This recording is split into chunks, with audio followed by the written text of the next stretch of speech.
Good morning, everyone. Time is 8:31, and I call this meeting to order. Before we begin here, I do want to mention that we potentially have a fire drill at 9 a.m. Our interim fire marshal, Christian Board, will advise us here. Good morning. It is scheduled at 9 a.m. I've asked for permission to stay in place. I think we did that before. If I don't hear back from the building fire marshal, then I think we need to evacuate via the stairs. And if there's anybody with mobility issues, they can stay in place, and I'll stay up here with them. But otherwise, if without anybody with mobility issues, we would evacuate via the stairs and meet down by sculpture out front, and then wait for an all clear to come back up. So I'll apologize for this. Even if we do stay in place, if that fire alarm's going, it may be very disruptive anyway. So so we might get a little 5-minute break in the middle of the meeting. So sorry about this. Just it happens. So Okay. all right. Thanks. All right. Thanks, Christian.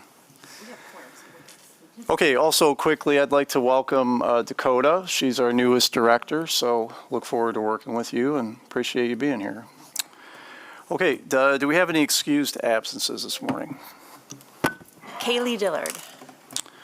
Okay, do I have a motion? Support. All those in favor say aye.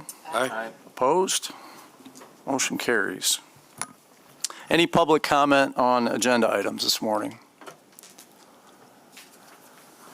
All right, hearing none. Any conflicts of interest? Okay, minutes approval. Approval of our minutes from our August 27, 2025 meeting. Do I have a motion? So moved. Support. Any comments, edits, revisions? Okay, hearing none. All those in favor say aye. Aye. Opposed? Motion carries. Okay, next up, our interim financial statements as of August 31st, 2025. Do I have a motion? So moved. Support. All right, good morning, thank you. Good morning, everybody. So these are your first financial statements for the fiscal year 2026. The city fiscal year 25 is still in process of finalizing, so just as a note, the authority's fund balance might change as adjusting entries are posted and whatnot, but this should be accurate for the moment.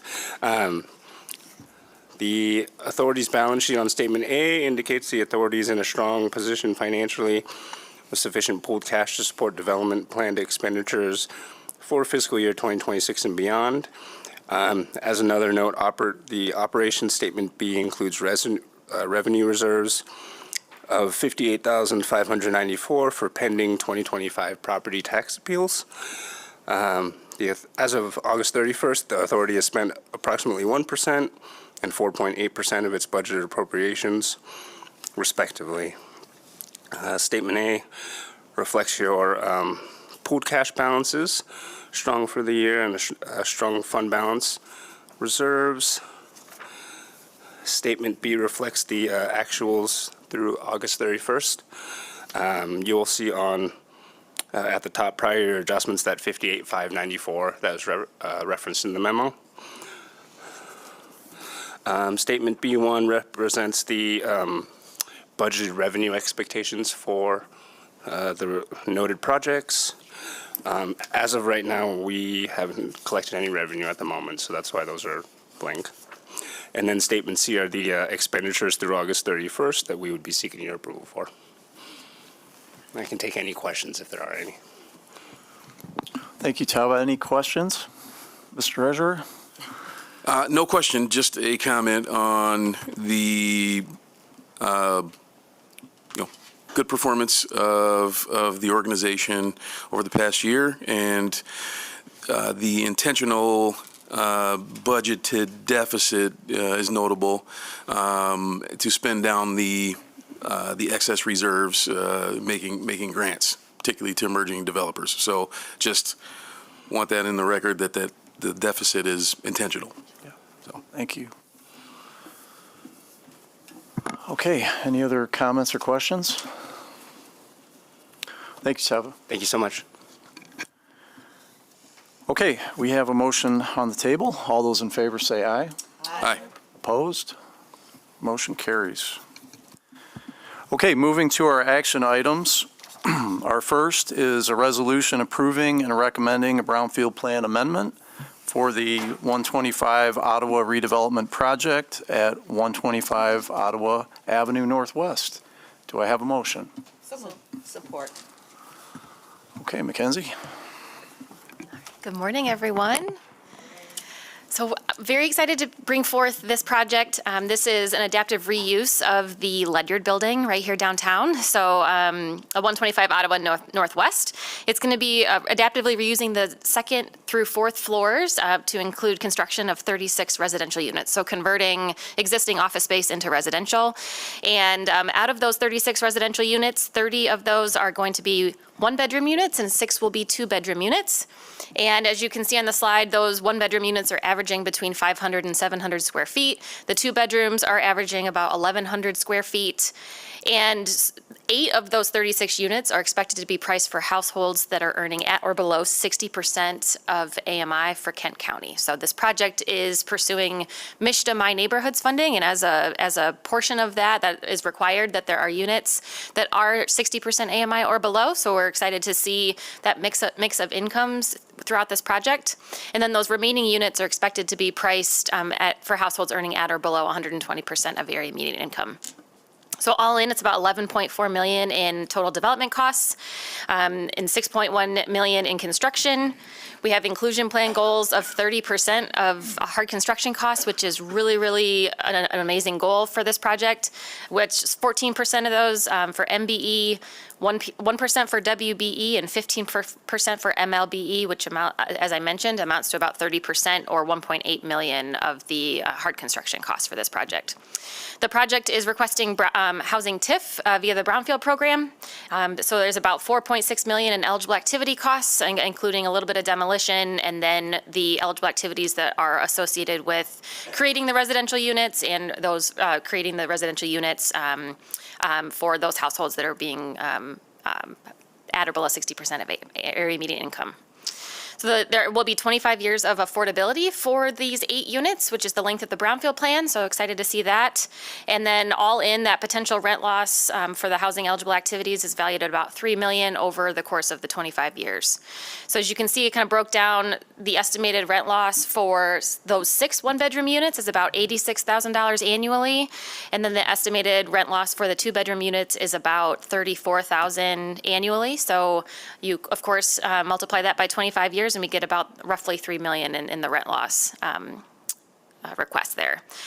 Additionally, this project is also pursuing an NEZ, and so it would be seeking a 15-year neighborhood enterprise zone tax exemption, which is valued at approximately $1.8 million. And construction is anticipated to start in the fall of -- with completion in late 2026. So I have the development team is here. So Sam Cummings from the development team is here, alongside Jared Belka, and I would happily encourage them to come up and say a few words about the project and answer any questions that you might have. Thanks, Mackenzie.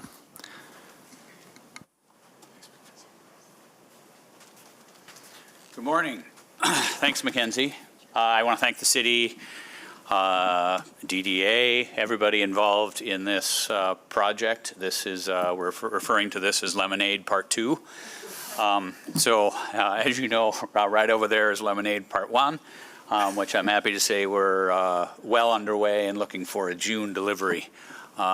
We are very focused on how we can meet the market demands of today and convert as much office space as we can into needed housing in our core city, not only reducing the supply of Class B office, but also improving the demographics of our core downtown, which we like to refer to as 1 + 1 = 4. Or the other analogy I like to use is if you've ever read the book or seen the movie The Hunt for Red October, it's when Ramius turns into the path of the torpedo before it blows up. So this is a pretty challenging project in a great old historic building, one of the oldest downtown, I think you've seen the floor plan. It's in the packet, correct? It is essentially converting floors 2 to 4 into 36 apartments, all of which are reasonably affordable. It's a lower amenity building, so it lends itself to that as well, because the footprint on the common areas don't have a lot of space available for a lot of amenities. So it truly is a urban living experience. And it's also north-facing with great windows surrounding the perimeter around an internal atrium. So although when we experienced the initial occupancy trauma with a lot of the office tenants that did not renew in the building, I went through some weeks of strife. I'm excited to bring this forward and provide a solution for the building, because we've also now, what we've done is we've shifted all of the renewals and the occupancy in the building into the southern half of the building, because the building is actually 2 tax parcels, 125 Ottawa and 118 Monroe Center. So when we had renewals coming up, we moved them to the south side, both protecting the in-place revenue for the entity, but also stabilizing the southern asset, so it could be more attractive to allow for the capitulation on the north side and the ability to convert to residential. I'm happy to answer any questions. We're grateful and thrilled that we're doing this work here in our hometown, and I think showing the state of Michigan at least what these projects, how they can be successful, and I'm happy to be part of Grand Rapids kind of leading the way on this again. So happy to answer any questions. Jared is here if he wants to say anything. Nick Coster from my team too is also here. Good morning. Just I'll be brief. Sam does a good job. Mackenzie did a great intro. I just wanted to say, I think we touched on it. There's a 10% pass through to the DDA, so they will retain some revenue here. But just I want to kind of emphasize Sam's excitement for this. I was fortunate enough to work with him on 111. I said this at the DDA meeting. It seemed like there was a gust of wind under his wings after that, just to see his excitement, and he immediately turned to this. And I just want to thank staff. We worked with Sarah, Mackenzie, prior to that, Jess and Jono. This was kind of a long time coming, but looking at it and just getting the excitement for downtown, Sam's very passionate about that. I think everyone knows that, but just to see that excitement and hear it in his voice, this across the way would not have happened without it. Same here. So we appreciate your consideration. Happy to answer any questions. Thanks, gentlemen. Any questions for applicant? Mr. Treasurer. Yes, comment and question. As a person who started their career at Old Kent Bank as a commercial real estate lender with a full head of hair, I might add, I want to thank you for both gallons of lemonade. I couldn't have imagined either of these transitions of either site at that time, as I'm sure you couldn't either. My question is a nod to former Director Cisneros, and it's regarding your ecosystem of MBE, WBE content. Wondering if you have an established team of, certified, WBE, MBE subcontractors, and if not, I can make some recommendations after the meeting. That'd be great. Appreciate that. I mean, we have submitted a plan through, our contractor, who is kind of leading that, and we're encouraging that work and working alongside them. But I'm always welcoming of more great trades and more great names. So, yeah, my pleasure. And interestingly enough, I mean, the building next door was dedicated May 31, 1966, the 111 Lion, and our rededication of that building will unfortunately not occur exactly on that day, but it will be very close to 60 years after it was originally dedicated that we will rededicate it. and we've uncovered the original scissors that were used to cut the ribbon back in 1966. So it'll be very cool. Well, thank you again. Comment. You know, when you brought 111 to us, you explained in a little bit more detail than I was aware of how much of a challenge it is to change office space into individual living units and how much goes into that. And the cost of it was rather mind-boggling. We all thought you were a little crazy. I shouldn't say we all. I did. And to see it happening and then to see you turn around and grab another building and do the same thing is just phenomenal. So thank you for your dedication to the city. Thank you.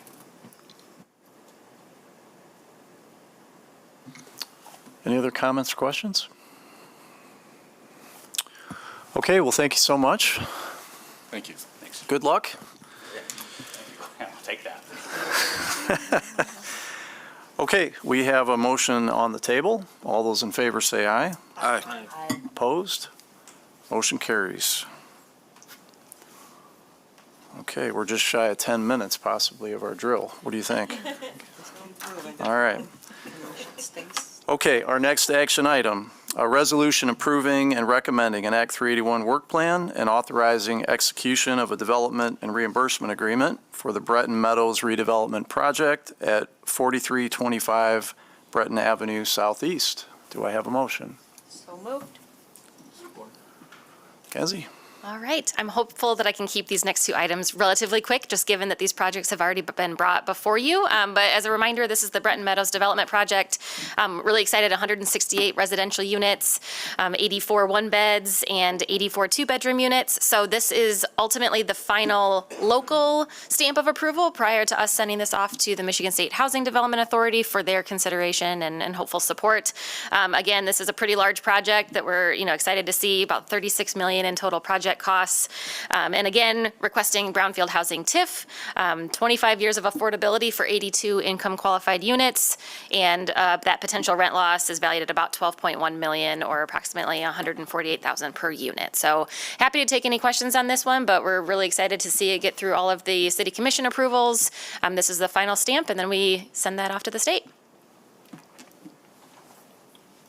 No modifications to the plans since the Brownfield plan amendment? Nope. Yeah, Commissioner? Thank you, Mr. Chair. Mackenzie, I'm trying to remember, was there a few questions at City Commission? I feel like I should have brought that notebook of, there was something specifically that I thought one of my colleagues had asked about this project, and we were going to look back into it, but we did approve it, so. Right, yeah, and happy to go back and. Yeah, I can't remember. gather Maybe it whatever was that just information is. something, it might have been just something very small, but. Okay. Yeah, I think overall on the city commission, obviously also just across the city and, this far point, sometimes I would tease my past colleague, Commissioner Lanier, that she lived in Kentwood, but she was in Grand Rapids, but on this far end of town. But, okay, thanks. I just couldn't remember. I feel like something came up at commission, but Yeah, and probably that, inconsequential. it might have been in reference to the planning department. I know that they had made some nice notes about this as well, that there was kind of initial thought about having storage units on the site. And so after the development team had significant Okay. conversations with the planning department and considered, better use for the site. So we're excited to see residential on this site as well. Thank you. Okay, any other questions or comments? All right, thank you, Mackenzie. Okay, we have a motion. All those in favor say aye. Aye. Opposed? Motion carries. All right, our next item is a resolution approving and recommending an Act 381 work plan and authorizing execution of a development and reimbursement agreement for 280 Ann LLC redevelopment project at 280 Ann Street Northwest. Do I have a motion? So moved. Support. Thank you. Mackenzie? All right, another work plan request for you all. Again, this is the final stamp of approval locally for this project. This is originally came in as a Brownfield plan amendment and then came in as for their first amendment to add in housing TIF as an eligible activity. So again, this is going to be recommending the approval of this Act 381 work plan for this first formal amendment. The original Brownfield Plan Amendment was approved by the Brownfield Redevelopment Authority and City Commission in 2022, and the plan is supporting a construction of a new 4-story, 26,000 square foot mixed-use addition to an existing office building that's located at 280 Ann Northwest. 44 residential units, and then a mix of studios and one beds for that project, and then some ground floor retail space as well at about 500 square feet. So all in, out of those 44 residential units, 10 of those studios are expected to be priced for households earning at or below 85% of area median income, and 5 being held for households at or below 95% of area median income. All in, that's going to be for 25 years on the plan itself, so that affordability period. And then all in about $11.7 million in total construction costs. So this first amendment added in $3.6 million in potential rent loss as part of the eligible activities. And so this again is going to be final local approval and send this off to the Michigan State Housing Development Authority. I know Jared Belka has worked on both of these projects that we talked about. So if you had any specific questions too about the work plans that were brought before you, I'm sure he'd be willing to answer. But Thank you, Mackenzie. Any questions or comments on this one?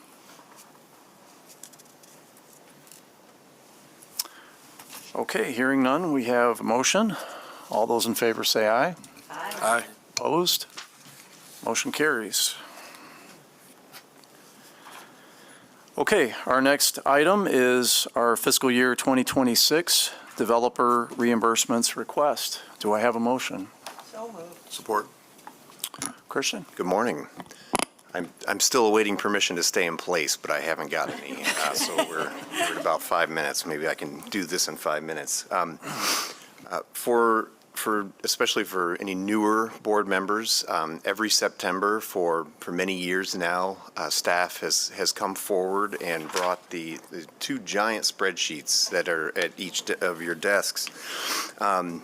This is an outgrowth of the budgeting process. The budget was approved approximately 4 months ago for fiscal year 26. And this is, I should say, in the budget itself, our staff's best guess at tax increment revenues and expenditures for the coming year.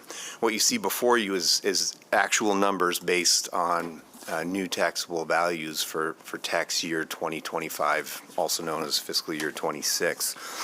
So for those who may be new to this document, I'll start on spreadsheet number 1. These are the 56, this is the larger of the 2 spreadsheets. These are the 56 projects that are currently capturing taxes that have not only been approved by this authority, but those projects have also come back to this authority for approval of eligible activities, approval of eligible brownfield expenditures. And these projects are actively capturing taxes and actively being reimbursed to the developer. So from left to right, we have the gross revenues totaling in the tax increment total. Then we have our net deductions of administration and the 50% set mills that are state education tax mills that are sent back to the state of Michigan pursuant to legislation. Any adjustments from prior years, those could be taxes that weren't paid last year but are hopefully now current, appeals, taxable value adjustments, those types of things. And then the developer reimbursement column, which the number at the bottom there, $781,951 is what the request before you today for approval. I also put in there, I think Board Member Butler asked for the number of years remaining on each of those agreements, even though most will be paid off sooner than that. And then the estimated balance that we owe the developer following this fiscal year. So I'll stop there in case there's any questions before moving to the second spreadsheet.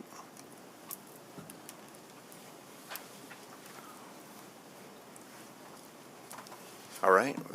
Yeah, it's just notable that the administrative number there, call it 1.3 million, it could be higher.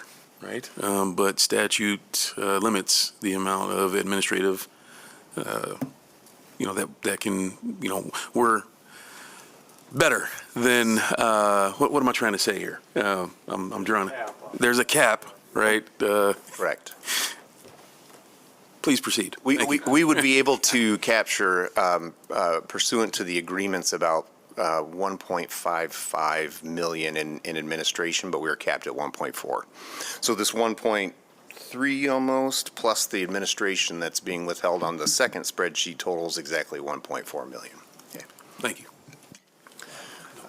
If I could move to the second spreadsheet, please. Remind me what the Jackson Entertainment is? Studio Park.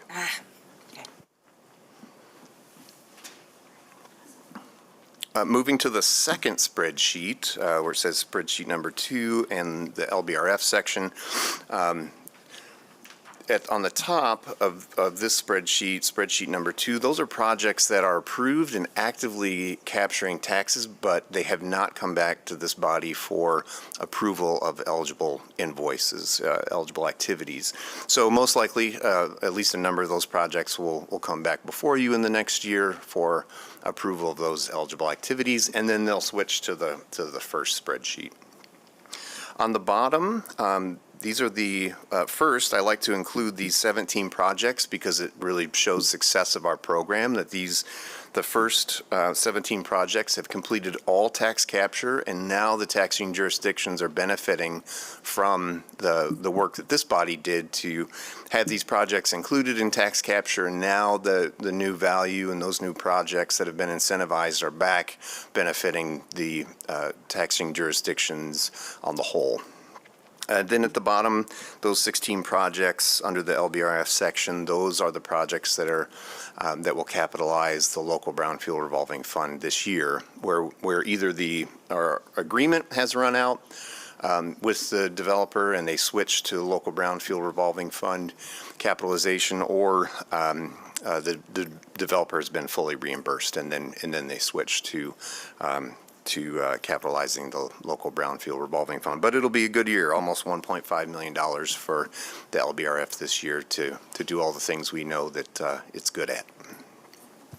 But this also, there's few ways in which staff can show the scope and success of the program in a couple pieces of paper, but this is one of those opportunities to show the success of our program. And there's no requirement to put these documents before the authority, but I've always felt that it's good in terms of accountability and transparency for everybody to be able to see into our work, especially with regard to tax increment capture and reimbursement. And I also need to thank sincerely Lindsay Post and all of our other friends in the assessor's office, Roberta Cahill in the treasurer's office, and all of our friends. They worked tirelessly to get this stuff done, and we couldn't do it without them. So there's our fire alarm.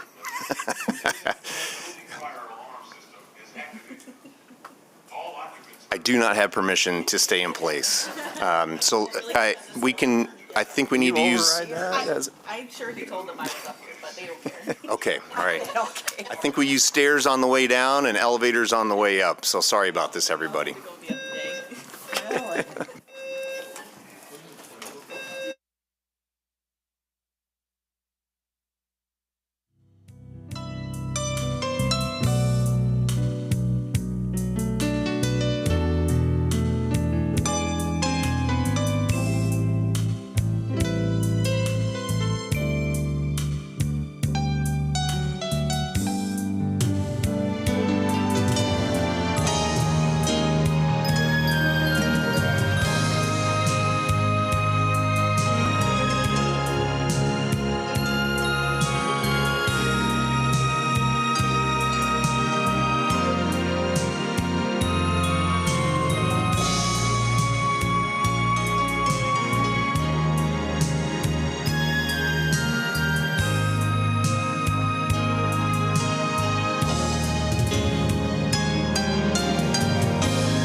Okay, we're going to reconvene here.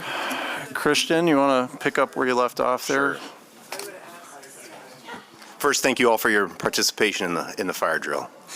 I believe I was just one last note of thanks to Lindsay Post this year and our other friends in the assessor's office and Roberta Cahill and our friends in the treasurer's office.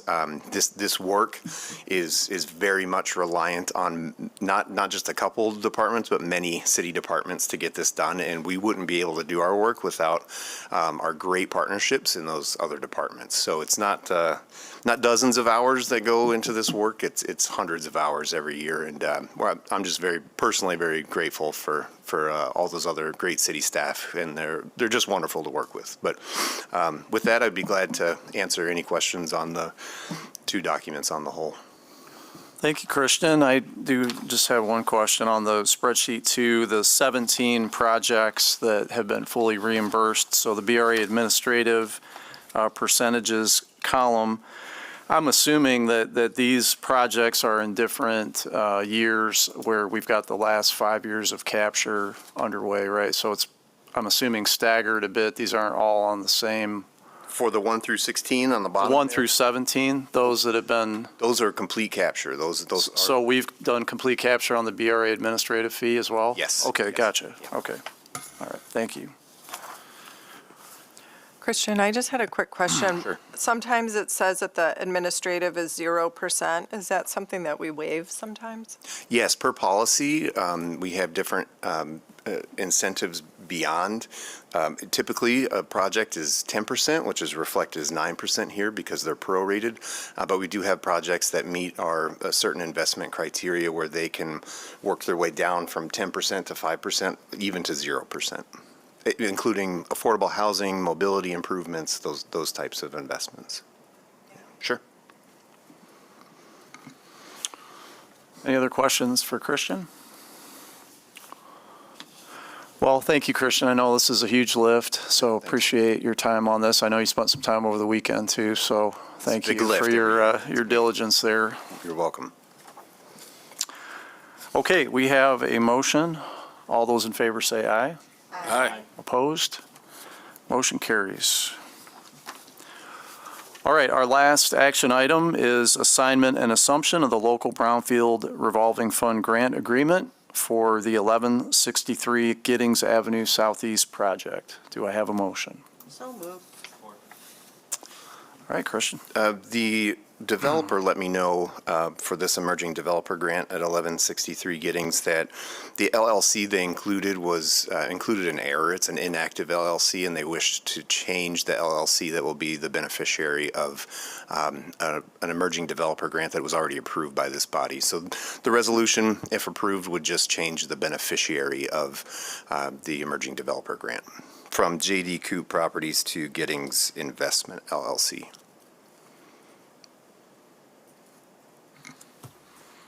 Any questions on this one? Thanks, Christian. Okay, we have a motion. All those in favor say aye. Aye. Opposed? Thank you Motion all. carries. Thank you. Yeah. Okay, moving on to discussion items. We have the Fulton and Market Transformational Brownfield Project update. Yes, I'll take this one, Chair. Thank you. So I wanted to provide you 3 updates with regard to the Fulton and Market project that this board considered back in October of last year. We've been working on, there have been biweekly calls since that time in order to get that transformational brownfield plan to the Michigan Strategic Fund, which is slated for the October MSF board, which is happening on October 28th. On Monday, the development team added, or it was announced in the paper, I'm wondering if anyone saw it, that Magellan was added to the development team. So Magellan Development Group is the partner that the existing development team brought on to help round out the deal. And They are a high-rise developer based out of Chicago. They have, I saw I think the third tallest building in Chicago that they constructed. So excited to have them at the table and helping with this sizable investment in Grand Rapids. And then the third thing that I wanted to mention is that the transformational brownfield plan that's going to the state, there have been changes, non-material changes to that plan. And so I just wanted to make you aware and highlight one of them in particular that's specific to this body. So when we were looking at this plan in October, the total eligible activities were roughly $565,568,619. And with the third-party underwriting review at the state level, that eligible activity dropped by $4.7 million. And so, again, the eligible activities are lower, no action needed by this board, but just one of the examples of non-material changes. And so I just wanted to make sure you knew what was going on. Brad Thomas from Progressive and Joe Gusnelli are also here to field any questions if you have any.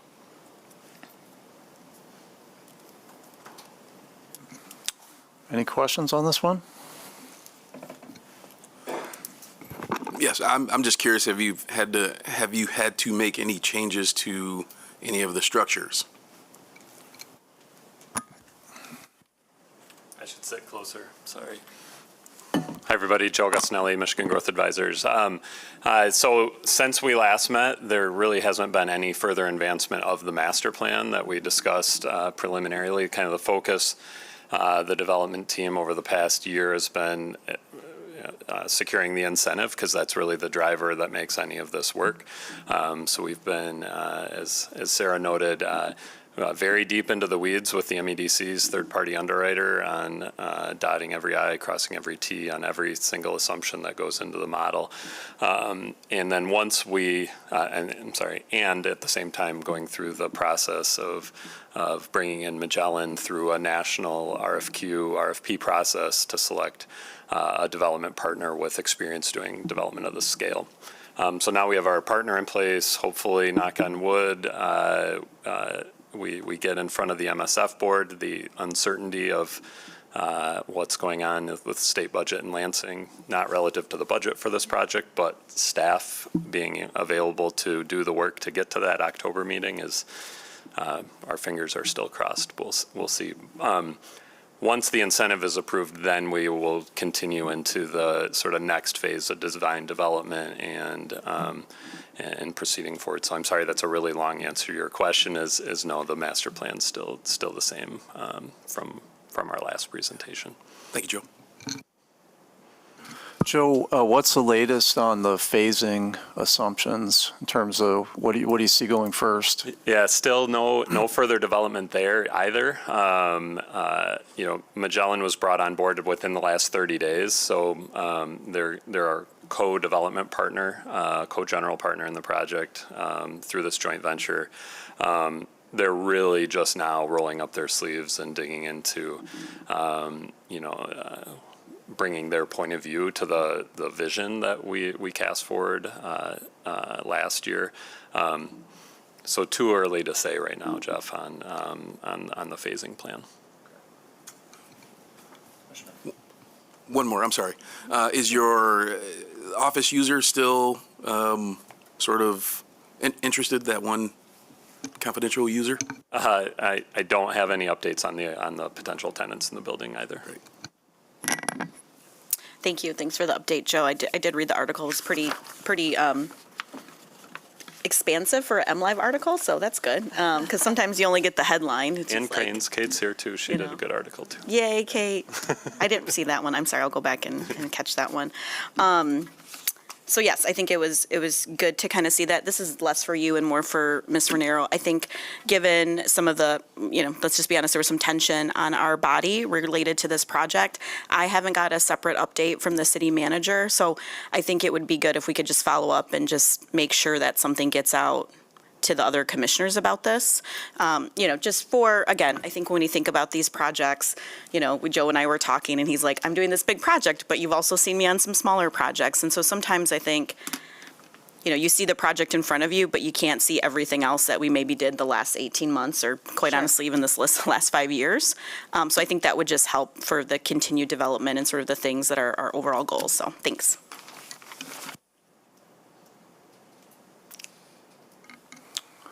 Okay. Any other questions or comments? Thank you, Joe. Sarah, any other discussion items come up or good? Nope, thanks. Okay, I guess I just asked about other business, so hearing none. Is there any public comment?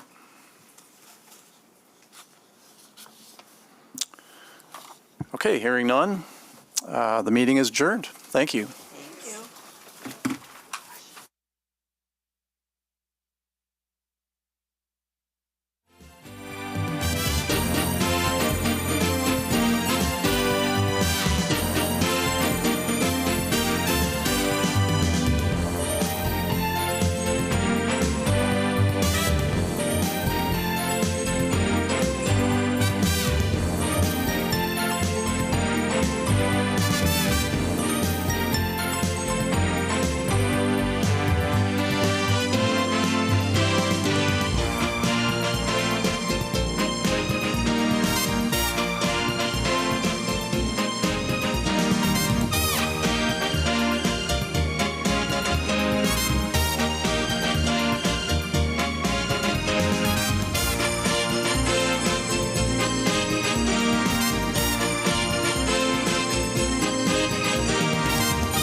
I'm just going to take 2 seconds here and say that I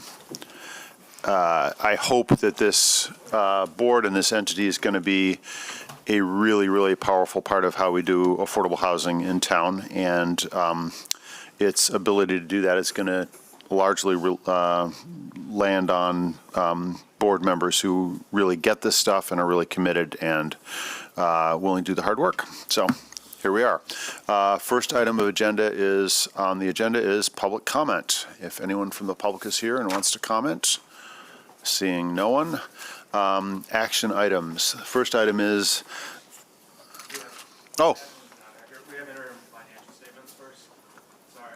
That's all right. I didn't see that. Oh, yeah, it's on my copy. It's just not on my computer. Sorry. Should read my paper. So interim financial statements. Hey. Good morning, everybody. So these are interim financial statements as of August 31st for the first 2 periods of the 2026 fiscal year. The authority's balance sheet on Statement A indicates the authority is in a strong position for 2026 and beyond. The authority has spent approximately 6.3% of the budgeted appropriations. Statement A reflects your cash investments, good fund balance reserves. Statement B, that second half, has the actuals through August 31st. And then Statement C reflects the expenses that we would seek the board's approval for. And I can answer any questions if there are any. None at this point. Obviously a very, very small budget at this point, but we're just getting started. Just a quick question. I'm just curious. I would have expected to see real estate on the balance sheet. Is this just the money in, money out, but the real estate that is held by the land bank, where would that be? I think that would be a better question for you. I don't have like the property list of the things that are pending, if that's what you're referring to. I think we just got a list recently, so I think we are intending to make updates to some of these. But just as a practice, we don't put the real estate on the balance sheet. I can clarify that. I'm sure it's the right way to do it. I'm just more curious. We can ask our friends from the State Land Bank when we get to that part of the agenda. I believe we just got the property values of the properties that are in our possession right now, so we may make updates to that in the future, but I'll discuss that with my supervisor. Great. Any other questions, comments? All right, thanks. Thank you. That brings us to officer elections, which I haven't done any advanced preparation for. I appointed myself as the chair, which is why I'm talking right now, but we need other officers. I believe that our list that we need to fill, well, it should have been in the packet, but it was, I assume it's Secretary, Treasurer, Ms. Renero, who is it? Vice Chair. And Vice Chair.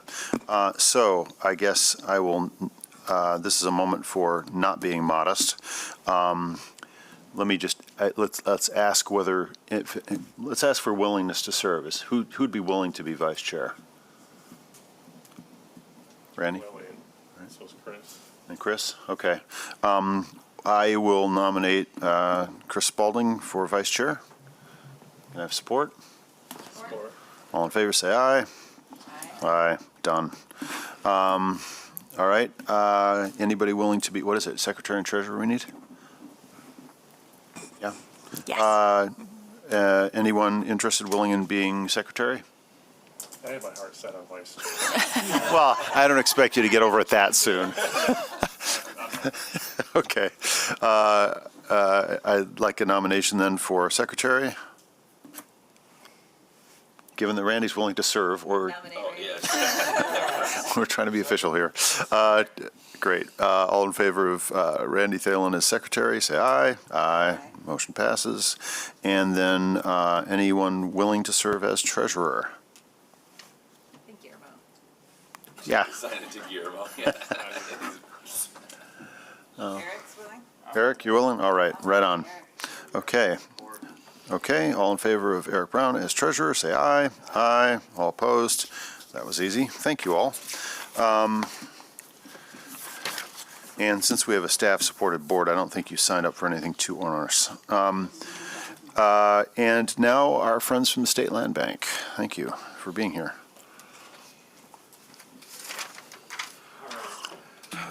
All right, so yes, we have Director Joseph Rivet here with the State Land Bank. I met with all of you, so you all had kind of that quick download of what a land bank is, but we want the subject matter experts in our state, so feel free to ask any and all questions. What do I hit? Just the arrows. Arrows, great. Thanks for letting me be here today. I am Joseph Rivet. I've been the director of the State Land Bank for a couple of years.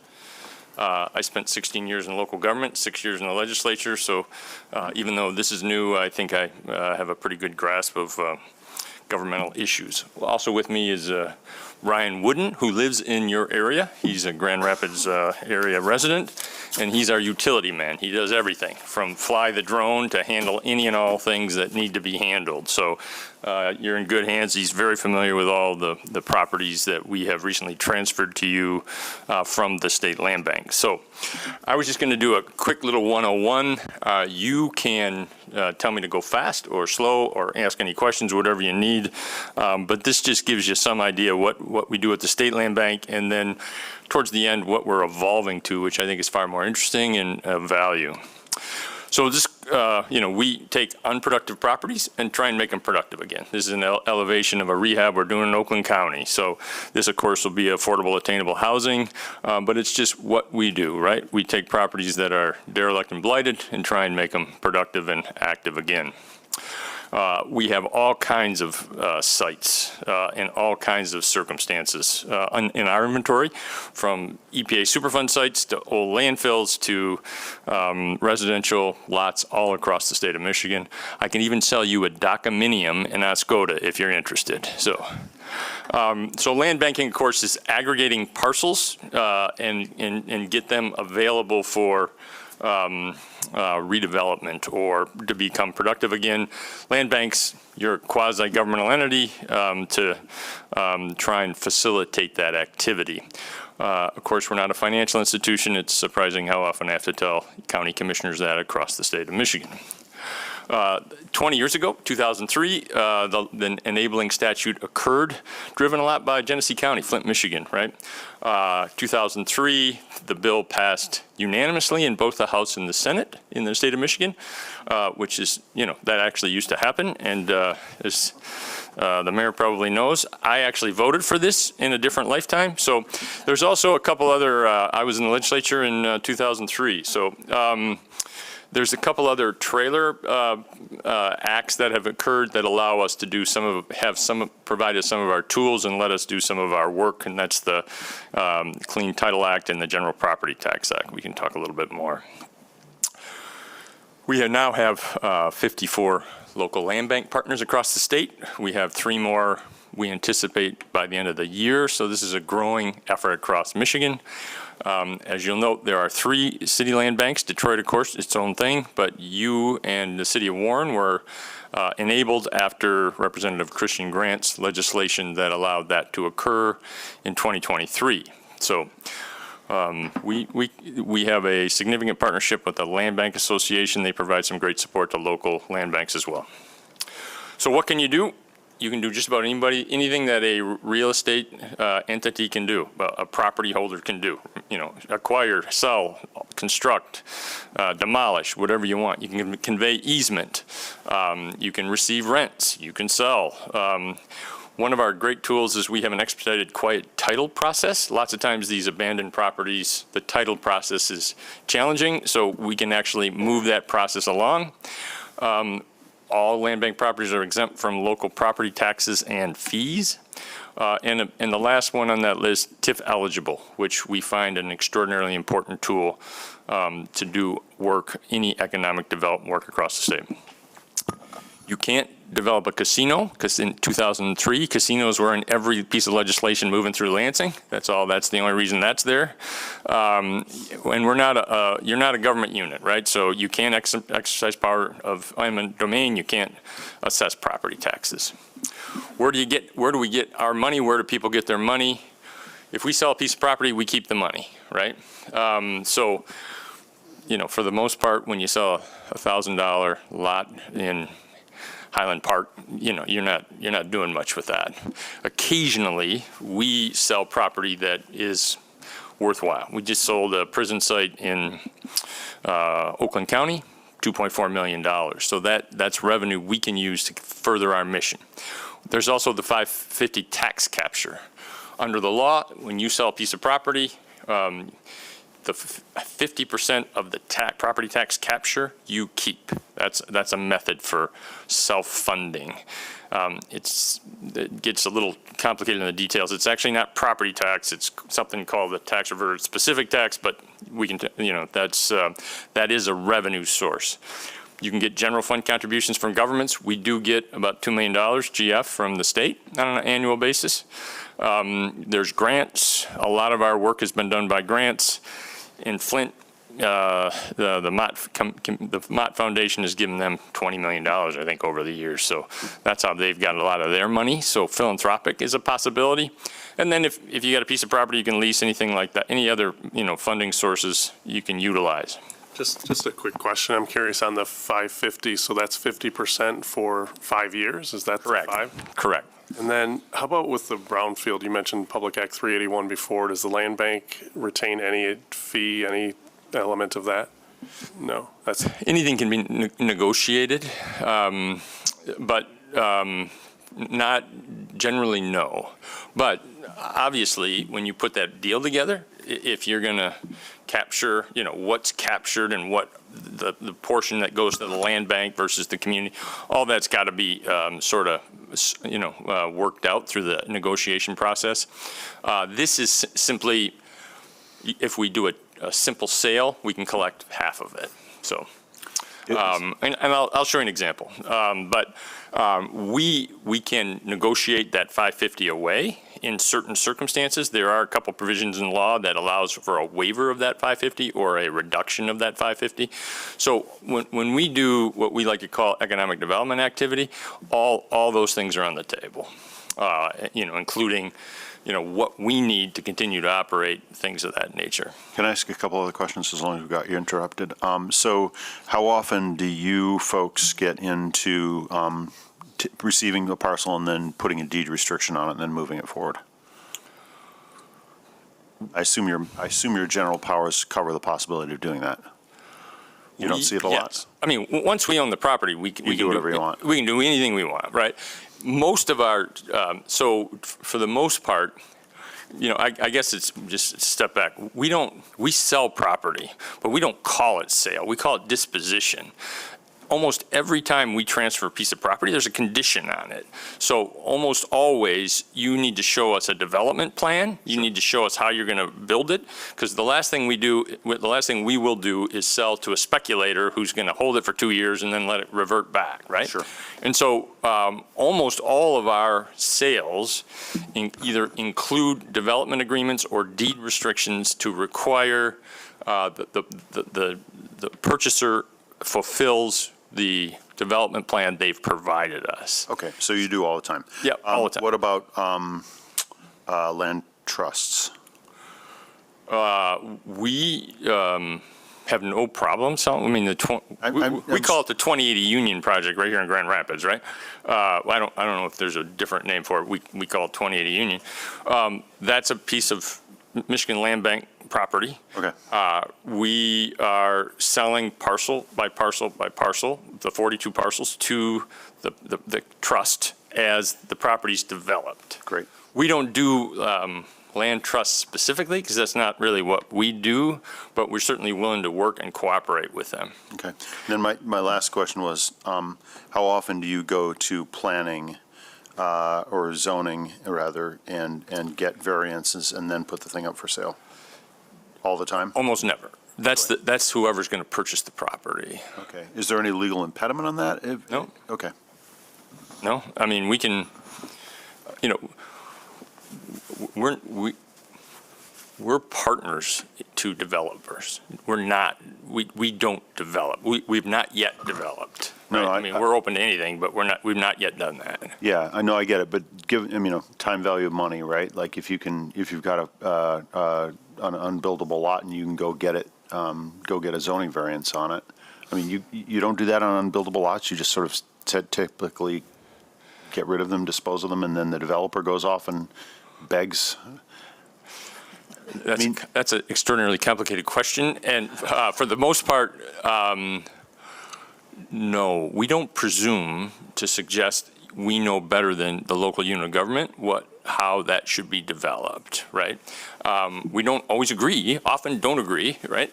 But if we get to a point where somebody has interest in the property, we can work to try and accomplish that. But for the most part, that's your role as a local unit to decide how those are done. The odds and ends, pieces of property, things of that nature, I mean, we try and get as creative as possible, but we don't, we're interested in disposition, not marketing for sale, right? We want to work as partners with communities and with developers. And we don't have properties on the balance sheet because we do provide the state of Michigan something called our SOMCAFR, but trying to value land bank properties is a train wreck. It's a train wreck, right? I got a guy right now who wants to buy 31 acres from me, and his idea of the price and my idea of the price are very different things. So that happens all the time. So you all act independently. I'll get back to this.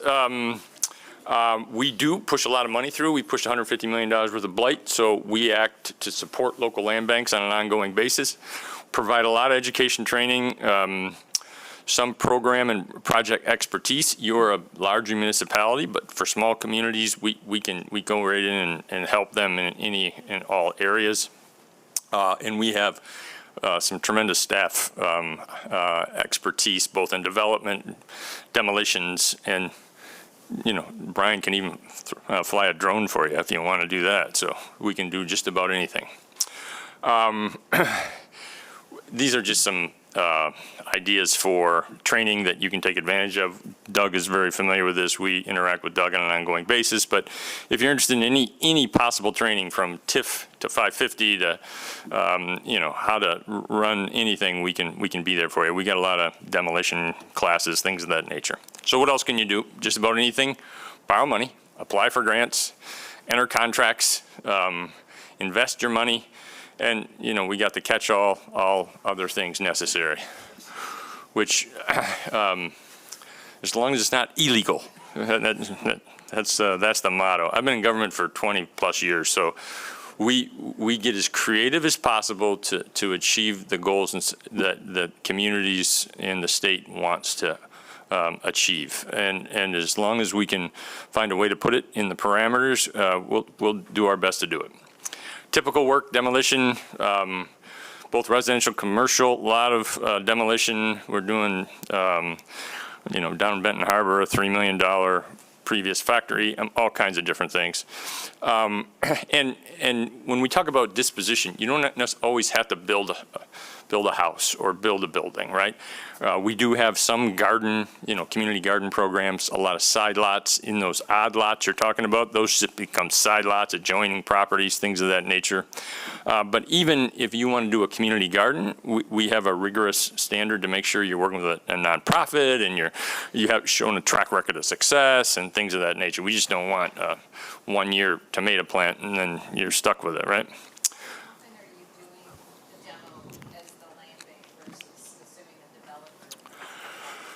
Almost all the demo is us. I will talk a little bit about our blight program where we have worked with private, but demos almost entirely are land bank generated. And why is that? You don't want to leave an eyesore in the neighborhood, or you want to accelerate it for development?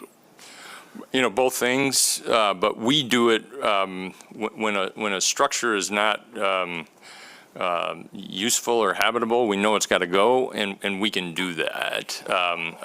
And we've been doing a lot of that in the expertise more often than we want to. As you know right now, rehabilitation is extraordinarily expensive, especially because most of our work is focused on attainable, affordable. But you can't put $250,000 into a small home and then expect it to be affordable and attainable in parts of this state. So we're doing more demolition than we like, but it's just not practical not to. It's just not practical. So, and so we do a lot of that. And we know if we clean up a site that it's far more attractive to a developer. They just don't have to deal with that. So, and, you know, we've been doing it for many years and have a good process and contractors, and so we can do it efficiently. So blighted, obviously, this is important because any and all property in land bank is eligible, TIF eligible, Brownfield eligible, and we use that. It's important, gives us the ability to do some unique things, and so that's an important tool in our toolbox.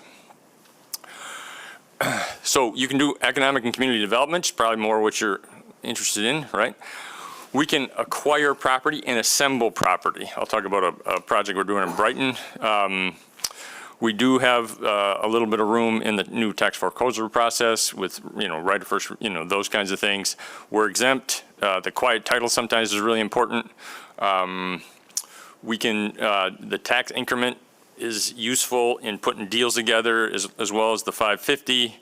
And, you know, we can hold property that might be available and attractive to a purchaser, but you might want to hold it for long-term, you know, a long-term development. So you might want to buy a piece, let it sit in the land bank until you get to a point where you can make a better or more significant economic development project move forward. So we're a tool. I mean, that's the bottom line, is we're a tool. We like to say now that we've gone from 1.0, which is tear down the burned out house, sell it to the neighbor, call it good, to 2.5, land banking 2.5, where we really work to with local units to organize and play a role to assist in economic development projects. We call it community-focused economic development projects, where we don't just talk to a developer, here's the property, go crazy. We help work with the community, develop the vision, then find the partner developer, right? So that the whole process moves in a direction that the community and the people want. It's our goal, right? We work for the people as well. And we do this as creatively and efficiently as possible. So just a couple of quick examples of the kind of unique stuff we're now doing. I entered into a cooperative agreement with the Grand Traverse Regional Land Conservancy, believe it or not. They bought 37 acres on Lake Michigan. You can see from the little, you can see where this site is. It's right, you can see Lake Michigan from it, but there's 9 acres of environmentally impacted property in the village of Alberta that they wanted to redevelop. That's not the mission of the Grand Traverse Regional Land Conservancy. They've deeded the property to us. We are working with the village and with the conservancy and the greater community to develop a vision for this property. And we've done it in a way that we think benefits everybody. So we've committed to extend the Betsy Valley Trail through this property, so for the first time it can reach Lake Michigan. We've agreed that $2 million of any sale proceeds will go to an endowment for the village of Alberta so they can maintain their public spaces. So those are the kinds of things, when you think out of the box and work together, that you can do some impactful economic development. We are interviewing developers next month, partner developers, both centered out of Grand Rapids, as it turns out. And we think we're going to start moving forward on this project. So we think it's great. This is probably less important to you all, but these are environmentally impacted sites that we have across the state, and you can't dig into a landfill and put a foundation down, so we're looking at alternative energy. We have a development agreement on a 23-acre landfill in Macomb County. We have a development agreement on a battery storage facility in Wayne County. So, you know, we do whatever, however, to get this property back into productive use, right? So. Just a couple, this is in Newaygo County. We were doing housing TIF before the housing TIF law passed. And so these are just a couple of quick projects. This is a habitat project where we did housing TIF because we can do that at the land bank to do the infrastructure on these properties, partnered with Habitat, single family, attainable, affordable housing projects. This is Commerce Township, Oakland County. This is an old gravel pit. And I bring this up because this is a little bit different and it highlights two things. One, we know some of these properties that are vacant have real potential. So this is actually a market rate subdivision development in Commerce Township. Homes here are starting at $500 all the way to $3 million. And this was a partnership with the Brownfield Authority because it was a gravel pit, needed a lot of work. Us and the community. So when we talk about 550, this is 550, right? This is ultimately a market rate subdivision development that will generate revenue. We've pledged a portion of that revenue to the Oakland County Housing Trust Fund to do attainable and affordable.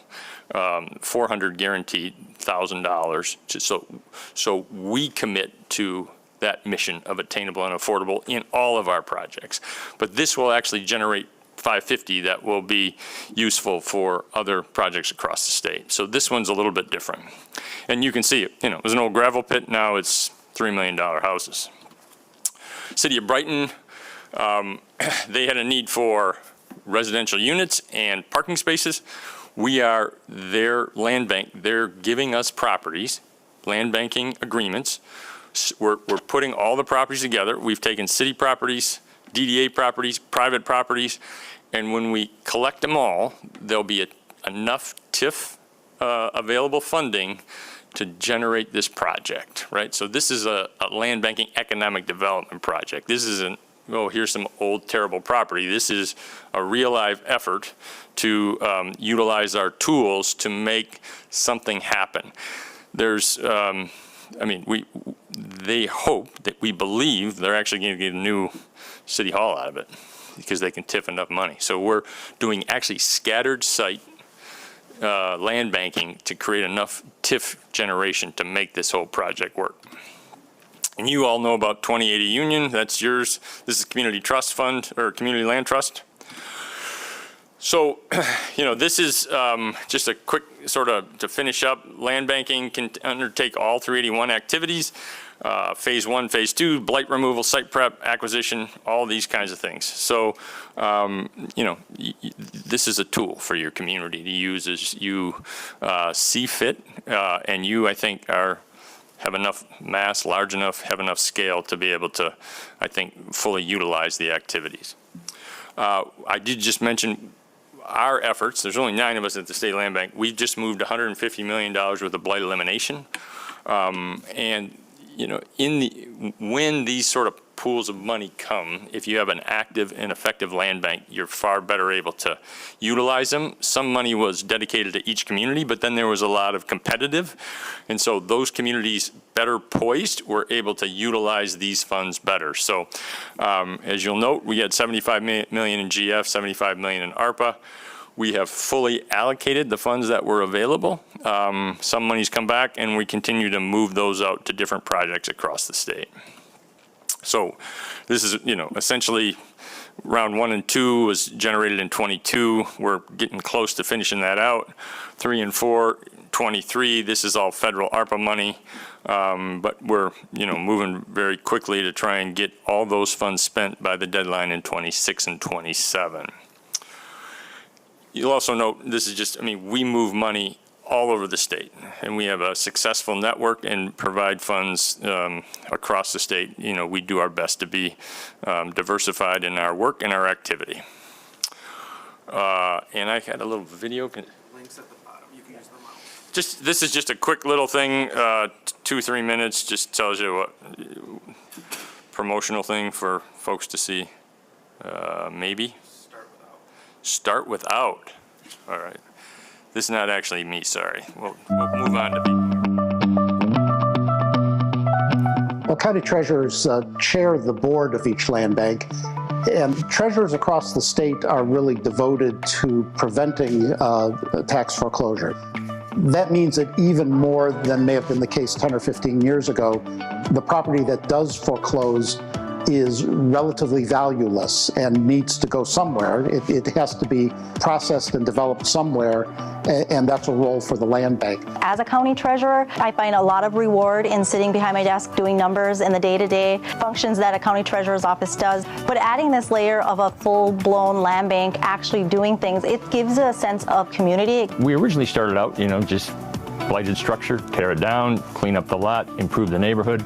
But now we're moving into this economic development partnerships with communities that we think will be successful moving forward. People are seeing it, they're getting excited, and that's what we're hoping to do. We're hoping to have people spear off of our excitement and say, I want to tackle a project, or I want to try to do something, or partner with us in a project. We've only been at this 6 years, and to see the kind of things that we've been able to do in a short period of time has been awesome. We are planning to build 4 infill housing projects, and we really wanted the neighbors in our neighborhood to be building the houses in our neighborhood. What land banks are doing is trying to be innovative. Right now we have an extraordinary need for housing, and so some of the demolitions that we're focused on will ultimately become new housing opportunities. We are going to demolish over 150 homes, over $5 million in demolition. That's going to help jumpstart that community for developers to come in, look at a clean slate and say, hey, look, I can build this here, or I can build that there. We're getting better at talking to developers across the state and saying, hey, we're a resource for you. The community here in Alberta approached the Conservancy with the desire to see this waterfront property protected, but also a desire to create some economic development opportunity. This was a perfect moment to work with the village and other partners to achieve development and work on what we do best, which is to conserve the stunning natural and recreational features. And now we can move forward knowing that we have the partnership that we have with Grand Traverse and SLBA. None of us know what the economy is going to be in 5, 10, 15 years. Land banks are uniquely situated to get things done according to community needs and to meet new needs as they come up. Our efforts at the State Land Bank in the last 5 years alone have changed communities, commissioners, township officials from saying, oh, well, what is a land bank? To I now hear when I go to conferences, we're working with our land bank. And that is a success to me. So happy to answer any questions, but you'll note, I mean, we get creative. We have all kinds of options and opportunities in Ionia. We're doing 250 unit development, a whole portfolio from attainable to market rate, single family, multifamily. We're working with the city there, and we've identified a developer, a housing developer, and so, however, we do what we can do to fulfill the mission. Happy to answer any questions. Hope that wasn't too long. Not at all. So great to have you guys as a resource. Obviously, I hope everyone up here knows that what happened was there were a number of state land bank properties in Grand Rapids, and you transferred those over to the city land bank 6-8 months ago now, a while. Yeah, close to 100, I think, or just over 100. Yeah. Really glad to be doing this work. Now, do you guys retain anything inside of our boundaries, or did you give it all to us? We think we have one property. We're transferring the 2080 Union project piece by piece. And then there's one other one. 719 Prospect. Which I think we had a development agreement on, or a potential. It's been a long-standing, and nothing's perfect, right? So sometimes we've been dealing with the same potential purchaser for 3 or 4 or 5 years, But yeah, I think that's the only one. Everything else we've been happy to transfer to you, and I want to thank you because we just transferred 90 to Pontiac, but the 7 that were a problem didn't seem to make the transfer. So thanks for taking them all. Yeah, that's right. They were 7. They said no, we don't want those. That's the other piece is, we are the property of last resort. We're the property owner of last resort. The DNR just sent us 130 that we may never be able to get rid of. You know, they've had them for 25, 30 years. We just start grinding through, trying to find ways to get them back on the tax rolls. Great. Cool. Well, thanks. Anyone have any questions? I have a question. You talked about the public benefit and the approach more recently with the economic or land banking 2.5. And then you referenced a project in Oakland where they were leveraging enough capture to potentially build a public facility. I was just wondering, you said City Hall, right? Brighton. Yeah. Brighton. Oh, Brighton. Okay, thank you. I was just wondering what else you've seen from a public benefit perspective negotiated. I'm just curious outside, like, is that that's typical where, I mean, obviously I'm thinking mainly public right-of-way benefit seems like low-hanging fruit, but just wondering if you've seen other creative public-private partnerships that really help reinforce maybe the public realm. Yes. I talked about, you know, the Betsy Valley Trail. We're supporting that public parcel endowment more usually, or I think in a greater, the Ionia project, the community is deciding what that housing is going to look like. Sure. Right? So sometimes it's just that, right?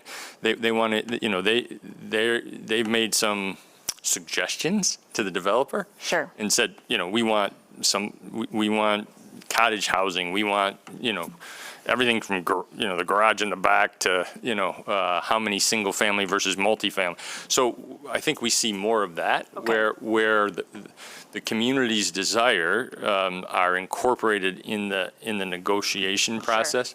Sure. But I mean, we, you know, I think, you know, Brian's been with the land bank longer than I have, so he may have an example, but I think it's ensuring that the community-focused development does not create a development project that the community doesn't like. Just in Alberta, a developer came in with a 20-story condo development and whatever, and they hated it, and they were able to kill it, right? And we see a lot of that in development projects across the state now. Just no, we don't want it, right? So our approach is to make sure that the community's got a voice up front so that the process becomes easier and everybody gets sort of what they're looking for. I do want to say that it's not all roses, right? When you have funders for a land conservancy in a little village and a developer and you know, everybody's got their own idea of exactly what that looks like. And so our greatest challenge is to be the moderator of that. And the reason we can do that is because we own it. Those are great suggestions, but it's our property, right? So trying to find that balance between, you know, what the community wants, how the developer pencils it out, what's practical, stepping back, seeing it from different views, you know, that's not, it's not all easy, but we think it makes sense because, you know, in the end, hopefully we end up with a project that, you know, makes money for somebody and the community embraces. Sure. One more quick question. Yeah. And I won't ask you to predict what's happening in Lansing, but I did hear at the Michigan Municipal League conference last week that there was a bill introduced on the 550. Do you have any comment on that? How about you, Mr. Mayor? You've been in the legislature. I think it's a challenge. Yeah. Because I don't think MML or MTA or MAC is on it. And it's also, you know, ease of collection is challenging, right? Collecting the 550 is no walk in the park in a lot of instances. If you sell a property for $1,000 and it's going to be a side lot, it's not worth even collecting it, right? So we don't collect every 550 opportunity that we have because it's not even worth educating the small local treasurer and, you know, those kinds of things.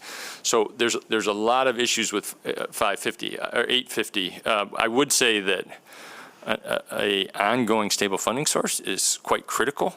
Trying to raise revenue in this environment is challenging, I think an opt-out 850 is maybe plausible, but it doesn't solve the purpose of trying to support all land banks all across the state, and there may be different methods to do that. And so we're going to do, we in the state budget right now, in the Senate version, Senator Anthony sees the value of land banks, and we've been able to get a $3 million startup local land bank support program in that budget, not in the House budget, but it's in the Senate budget, as well as some additional funding for us that we would move to local land banks as well.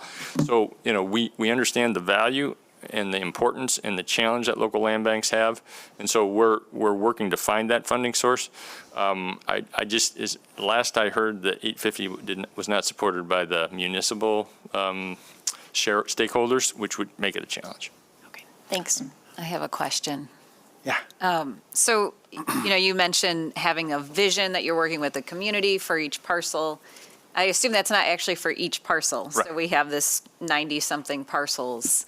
What would you expect that this authority would attach a vision to versus what you just allow developers to decide what's best? I think we put guardrails on, so Highland Park, we have 325 parcels. Highland Park is challenging for a lot of reasons. But we have a urban planner and a landscape architect on our team, on our small team. And so we've got green space to go. Some of our properties our vision is green space to go along with the Joe Louis Trailway that's happening. A lot of infill. We have some commercial spots, and so we have almost a community development vision for our parcels. So you can do that. I would think a lot of it's infill housing, but in commercial or industrial areas, it can be a lot of things. So the Ionia piece we just sold, half is housing, half is reserved for industrial, high-tech industrial development, commercial park. And so, every community can sort of have their own vision for what they need.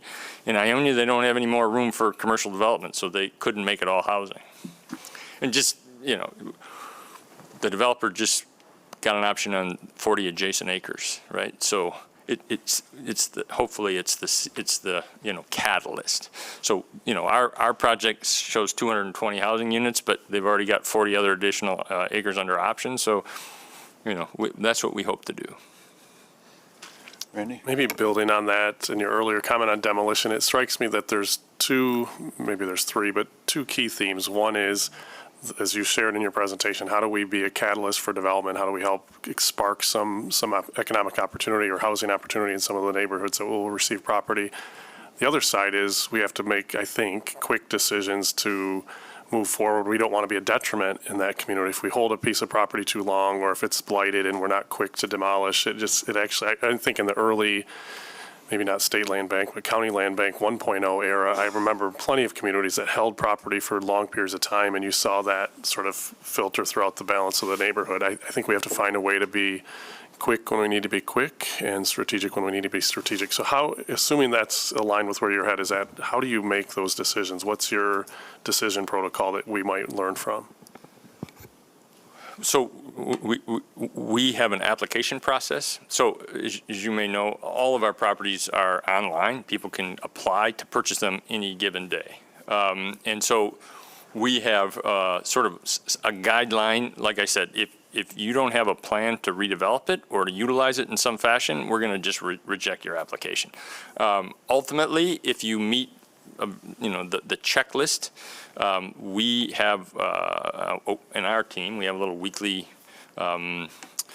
committee meeting on disposition, and we talk about those parcels, and then determine whether or not we say yes or no. So that's part of it. Our process, a lot of them are self-explanatory, right? You already know what, this is going to be an infill house. So your decision is going to be, should we make it a side lot or is it going to be an infill house, right? If you would really need a vision and from our perspective, I try to put sort of time frame and guidelines around process. And, people have come to us trying to, they have this vision and, we'll give them usually a 1-year option agreement that's extendable. So these solar or these alternative energy projects, we've gotten more than one, but a couple have expired because they just haven't moved forward, right? So, and with the expiring alternative energy credits at the federal level, we know that. So we have to shift. We're shifting, right? So, and I think a lot of it is innate, but we talk about it internally and try to decide what makes the most sense. So we're in the nice position that I think a lot of your land banks probably aren't, that we've got, a hot market, for lack of a better way to put it. So so I got 3 sort of acquisition related questions then. One, and these are all kind of teed off of sites that I've seen our former county land bank playing in.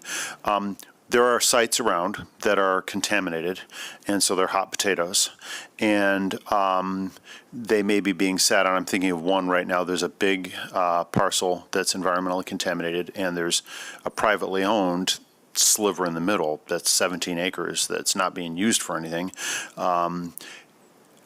Land banks, I guess the question is there concern about getting burned by taking environmentally contaminated properties, or is the land bank sort of protected governmentally on that?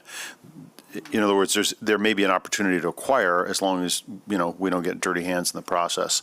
Do you have experience with that? Yes. We require a baseline environmental. And so we will not acquire, we will not assume risk or a liability for a parcel coming into our inventory. But we also are a tool, the $2.4 million sale we did over in Oakland County, Plymouth Township, the TIF captured $18 million for environmental cleanup, right? So that was the primary TIF capture on that project. So one of the values is that you can use the TIF to address the environmental. So if you have a strategy, you may have some flexibility, because if you can't get the grant, you actually have another source of revenue to address it. So yes, we are very careful in how, remember, most of the stuff that we acquire is, if it comes to the tax foreclosure process or the state gives us to it or whatever, we don't have any liability, right? But it's certainly something to consider and a factor. Sure. So you get a phase 1 on everything. You get it on a side lot. You get it on everything. Not every. It's most of the residential is exempt, so we don't get it on everything. If we know of something, and we certainly would get a baseline. We get BEAs on everything. So the Alberta property has environmental impact. So we got a phase 1 and phase 2 from the Conservancy before we took property. We know we're going to have to do some work, but we can build that into the project development. Got it. And Ms. Renero's got a hard stop in 8 minutes, so I'm going to ask these as quick as I can. One, do you work with subcontractors? So what I'm wondering about is the narrative I tell about Grand Rapids is, in the 70s, there were a whole lot of lots in the urban core that didn't have any perceived value, and the city didn't want to mow them, and so they would sell them to the neighbor for $1. House I grew up in, there was a house next door, burned down. Now it's one parcel, so it doesn't show up as an empty parcel in any search, right? It's a combined parcel. Clearly, there's space for a house there because there used to be a house there. Do you ever have you had experience? Do you play around with using, say, subcontractors to go out and try to do those acquisition deals, or are you just high enough level that that's not something you've done? And if it's not something you've done, have you seen any other community do that? Because I'm not thinking it's a great fit for a land bank employee to go knock on doors.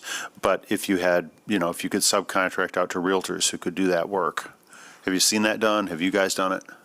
We have not. It's not, we have not done that. We have worked with locals to try to make that identification. For the most part, we're the opposite, right? We got, when you're looking at 20-foot lot in Hamtramck, right, we'll sell it to the next, it's 20 feet. You can't, so we haven't done a lot of that, but we do work with, we have subcontractors in various areas. We have subcontractors to do all our maintenance. We have subcontractors to do valuations for properties. So, you can do anything. Anything that works for your community, we're open and supportive of. Yeah. Okay, so third question. If you were hypothetically a city in a county that used to have a land bank, and some of those properties had questionable dispositions, I'm assuming there's no clawback provision, but have you seen counties go try to reacquire things? I'm thinking, for example, of this in this hypothetical of, I think a potentially developable lot that went away with no strings attached for $0 about 10 years ago to someone who's done nothing to it. We have reverter clauses in all of our disposition. Right, but in this hypothetical city with a county with a former land bank, there's probably no clawback provision there. Have you? Okay. I can't imagine, but we have a property attorney on our team, and that's a question I usually refer to them. So yeah. Okay. But I obviously with Raffaelli and some of the other tax reverted, your treasurer's better at this than I am, but that does impact where previous owners can come back for the price that's sold above what that does. We are conscious of that, but for the most part, land banks have not yet dealt with that. Okay, thanks. Cool. Anybody got any other questions? Thank you so much. Happy to be here anytime. Yep, and I assume that we're still going to be able to call you after this meeting, so thanks. Doug, we'll be able to get a copy of the presentation? Yeah, I'll be sure you all get one. Thank you. Okay. Before I jump into the application report, I do want to introduce Blake Conklin. He is our legal counsel with Bloom Sluggett. His eyes probably roll to the back of his head every time he sees my name pop up in his inbox, because it is frequent. But I also wanted to go over our application report. This is going to be a lot more thorough and detailed than what you would probably normally receive at the monthly meetings, because I'm really going over everything that we've done so far. To this date, we've received 47 applications for our lots. Of this, we have sold 3 properties. Those all were options that transferred over from the state land bank when we acquired the properties in February. Of those, well, really, all of those are going to be developed into new housing. Really, everything is, for the record. But right now, we have 2 active listing periods. And for a reminder for everyone, the moment an application is submitted for a parcel, that parcel immediately goes into a 30-day active listing period. Anyone may submit additional applications at that time, and then day 31, I shut off applications and we begin the thorough review. I check for completeness upon submission, send in additional questions, but that thorough review begins on day 31 of all applications. So we do have 2 that are currently sitting in an active listing period. They both end around the end of this month. We have 3 that are applications currently in review. These all have at least 2 applications submitted, and so I am just going through those, sending out the necessary questions, and ultimately going to make recommendations as to what is our next best option for those. We currently have 8 active options or purchase agreements. Of these, 1 of them is for a nonprofit. The others are for emerging developers in the area. I am excited for these projects and really excited to see what is to come from these. Of these, we have 14 that the applications have been reviewed. We have selected a candidate, and we are now in talks with them around what that purchase agreement and option is going to be. Much like the State Land Bank, we do require shovels to hit the ground within 12 months, preferably sooner. So everything that we are going to require from them is listed throughout this purchase agreement. And we do need to see everything prior to us actually filing that quitclaim deed and getting it over to them. And so all of these are lots that we are currently working with the applicants on what that purchase agreement is going to look like and that timeline, everything such as that. We have additional parcels being reviewed right now through our planning department and including all of our side lots, which is over half of our portfolio. And so we are meeting with them in a few weeks to identify what could be with that, and ideally we'll start making some moves to make those more feasible. On top of that, I guess really before I move on, are there any questions around the applications or any I just of have one question. I'm assuming that we can also just say no. Like if you have 6 applications and none of them meet the criteria that we have in mind, no is fine and it would go back into the bucket? Yes. Yeah. Within our disposition policy, we do have the priority rankings based on transferee and land use, but at the end of the day, we ultimately do have the discretion. I did receive 2 applications this week for individuals that just want to use these 2 buildable lots as a driveway. And so I did call them and let them know, not happening. But, so yeah, we do have that discretion, and, I do try and, if there are applications that come in, like we received one for one of these actually, that they want to build a community garden. And it just so happened that we also received word from a nonprofit in the area that wants to remove some of their community gardens out of their parcels. So we're hoping to figure out a partnership with that moving forward. So I do keep things in mind when I'm sending out some of these rejections. I know it sometimes really ticks people off, but at the end of the day, we are going to select the application that aligns closest with all of the disposition policies and the priorities of the land bank. Doug, how many of these are lots versus homes versus buildings? So when we received the parcels, there were only 2 structures on all of our lots. One of them was the 546 Neeland that has sold. That one did sell. There were some issues with that, but the other one is actually not in our portfolio right now because it is a recipient of the Blight Elimination Program funding. So our Community Development Department is going to be utilizing those fundings to rehab that house, and it will hopefully be a great source of revenue for us in the next year or so. Any other questions? All right, great. On top of that, our next meeting is in December. And so at that meeting, we will have between now and then that meeting with planning. There are other departments there, so we will likely be bringing forward some workarounds of our disposition policy for some of these side lots. I know that the Parks Department is potentially looking to acquire some of these in pursuing their trail efforts. And so, if we can help with that, we're going to bring those forward here so that you all can approve those transfers. On top of that, we're also going to do a deeper dive into the disposition policy. I know with all of you I did kind of talk about it, but I want to really go into the specifics. I'm a policy wonk, so I'm all about that. And so it is something that at that time we'll also be establishing a 2026 meeting schedule. As you know, you all were not previously here. So the Brownfield board, who met right before us, was this board, which is why it is this date and time. You can expect a doodle from me here probably within the next week or so that we can figure out what the best date and times are going to be for that schedule. But yeah, other than that, I think that is all I have at this time. Great. I have another question. I think we're in other business now, unless you want to ask a question. I don't know, maybe it's somewhere in between those two anyway. So as we look at the strategy and how we want to deal with each of these parcels, is there intent to have some version of this group meet with the Affordable Housing Commission or housing groups in order to coalesce around what makes the most sense for the community in a bigger picture versus just looking at it as land bank parcels? So we are trying to be strategic in how we are moving parcels around. I believe that there is a meeting on the books between our boards, but I also know that your chair would like to have a strategic planning session, and I think that that's going to be great.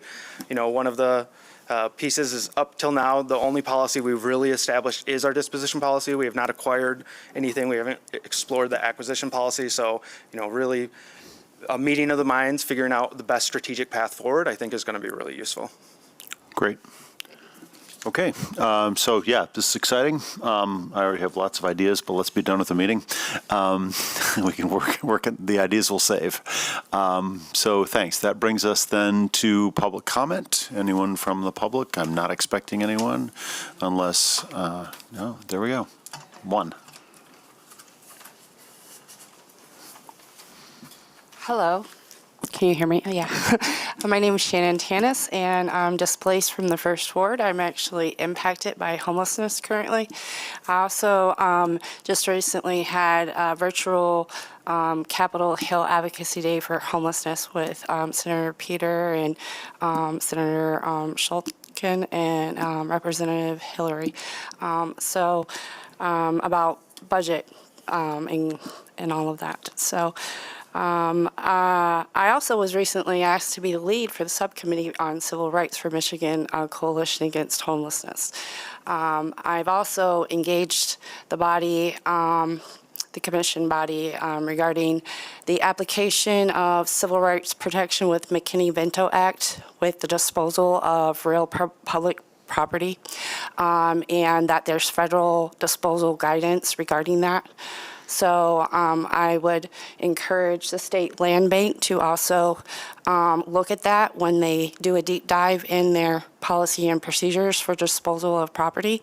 And maybe that way we can address the crisisness of homelessness to the degree that it needs to be to combat it and stop it, instead of having soccer amphitheaters and things of that nature and conflicts of interest. Because one thing is for sure about me is that I do not give up. I'm a very determined person, no matter who tells me what, and no matter how many doors I get slammed in my face. And I will get fraud, waste, and abuse addressed. And those doors are opening significantly. And so I just wanted to advise the board that people will be looking at these matters of conflicts of interest regarding all of these ongoings with federal fund and state funding. So thank you. Thanks. Okay, seeing no other public comment, I'm adjourning the meeting.